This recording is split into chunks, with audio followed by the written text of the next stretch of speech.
opportunities. Hey, Rico naman, yes. independence, di ba? You tried Oh, living on your own. Yes. Tapos you went back to your parents. Yes. Bakit? Yes. You had a chance. Most guys, yan ang dream nila, di ba? I did have a chance, and I for some reason I was so responsible.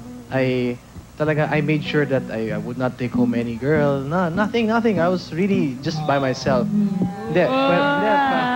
Seriously. Oh, di sana na-chismis na. Kung may inuwi. Kita nyo? Okay. Talaga. Well, anyway. You know, this is my manok eh. You know? Me. I'm a Riconian. Thank you, Ate Shawi. No, come on, and then... Well, anyway, the reason why I left, I realized, and sabi ko, wow, I'm still young, I'm still single, and I know I'm responsible, but I don't need this responsibility now. The responsibility of paying the bills and That this is and what I call maturity. So I go, why not leave the responsibility to my parents first? So, Aba, walang yaka, taking advantage ka naman pala. Hindi. No, but really, ako kasi I lived alone for 5 years. When I could really stand on my own 2 feet and I was making a good living, that was when I went back.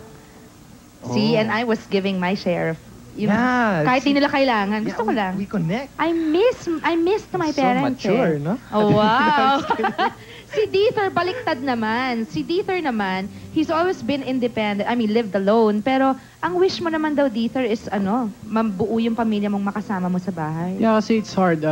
Like, they live in Cavite. Ako dito sa Quezon City. Ikaw mag-isa? Ako mag-isa. So, you know, yung time na I have to spend with them, hindi ko na magawa kasi nga sa sobrang busy ko. The kind of schedule I'm getting right now. So, parang sobrang busy talaga. And what they do, sila na lang yung pumupunta sa akin sa Quezon City.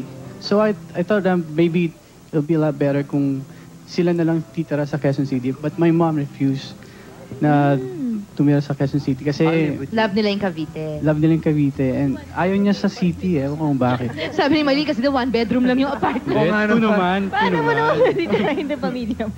Ay, si Jolina naman. Si Jolina, sabi nila kasi protective ang father mo sa'yo, ang mother mo, di ba? Parang ako, binaby ako, di ba? Sabi nila pag ganun, mas nagre-rebelde. Does it follow? Sa akin, hindi ako naniniwala dun. Kasi yung pagkaka-protective ng dad ko, nasa lugar. Nasa lugar dapat. Hindi nga naman lahat mapagkakatiwalaan mo. Oo. So, kailangan pa rin ng guidance ng magulang. And wala namang hinahangad yung magulang na masama para sa anak nila eh. Marirealize nila yun pag tanda nila na tama yung ginagawa ng magulang nila pa. Nasa ano lang yun sa pagtanggap ng mga anak. Yung sinabi mong yun, totoo yun. As long Kasi, as you're sure that yes, you've grown up with parents who really loved you from day one, kasi, they usually are right. Kasi ang iniisip ng kabataan niya, parang pinagbabawalan ako, kawawa naman ako, pinagbabawalan ako, ganun iniisip nila. So, ang tendency sa kanila, magre-rebelde sila, maglilihim sila. Hindi nila naiisip na para rin sa kanila yon. Hindi, pero the thing is, most of the time, hindi mo malalaman kasi kung hindi mo ma-experience yourself. Ayan, si Maylene, ikaw, di ba, you were raised in the States. No. Change? I was raised here. You lived in the States for a while? Yeah, for a while. For My a family's while. there now. I'm alone here now. So now, di ba naging controversial at one point yung setup ninyo? Living setup lang, na Yeah. walang mali siya, with Robin De Rosa and Dominic Primero. Robin De Rosa and Dominic. Parang Three's Company, di ba? It's like, you know, you're separate doors naman kayo. Ako, I have no problem with that. Yeah. Yung parang But, kanya-kanyang buhay pero you share mga living expenses. And you know, these are good people anyways. They're not going to hurt you and they're going to protect you even. So why not? Pero ngayon you're alone, Maylene. Now, talaga I'm alone lang with my maid and my driver. Is and it my dog. lonely? Well, sometimes, yeah, it gets lonely. But most of the time, because I have friends over. Bigla na lang, minsan wala ako sa bahay, nandun sila. Pag uwi ko, nandun na sila. Pero anong mas prefer mo? Yung living with your family or living alone? Actually, living alone. Living so I'm so alone. used to it already. Yeah, some people kasi are more, depende kung ano talagang lifestyle mo eh. Kung anong, I can if just you're probably more like private. visit my parents or visit my family, but that's it, visit. Ayan, but you said you were raised here. Si G Yeah. naman was raised in the States. She should really be more liberal than most. Yan naman ang impression lagi. But you know, it doesn't follow because G still lives with her mother naman, di ba? Yun, so, Stop it. ikaw, do you like living with your mother or would you prefer to? Well, what's nice about my mom, she lets me basically, you know, do anything I want. Of course, all in moderation. Like, I'm the youngest. I'm the youngest. I'm the only one out of all my siblings without a family yet.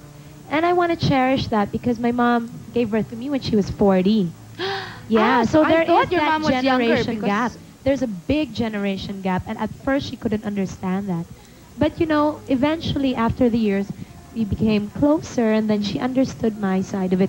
It's funny, ngayon pa nga, you know, when I dress up, she's the one telling me, no, just wear a tube, or, you know, things like that. Yung medyo Oo, protective para pa rin. Pero ano, medyo lenient para looking good. Yes. Okay yan. Si ano naman, si Bojo, di ba your family is based in Laguna? Yeah. Tapos you still live with relatives dito Yeah. in Quezon City. Yeah. Anong mga limitations ng pag parang nangyayari, nakikitira ka, di ba? Sa kamag-anak. Kasi, actually, hindi ako nahirapan kasi I grew up with them every summer. Okay, so Pumunta ako close. every summer. Close talaga. First, parang, I can consider them as second-degree relatives and first-degree na talaga. As in closest family relative. Pero, syempre, I have my limitations sa kanila kasi I'm living there na most of na nasa bahay is puro babae. So kailangan i-respect mo yung bahay nila. Yeah, yun, ganon. So, ako yung tumata yung Ikaw yung male electrician, figure. tubero. Yep. Anyway, sa aming pagbabalik mga kaibigan, we will go to a very exciting aspect of their lives. Ang views po nila, itutuloy natin on sex, love, and relationships. More of these when Sharon returns.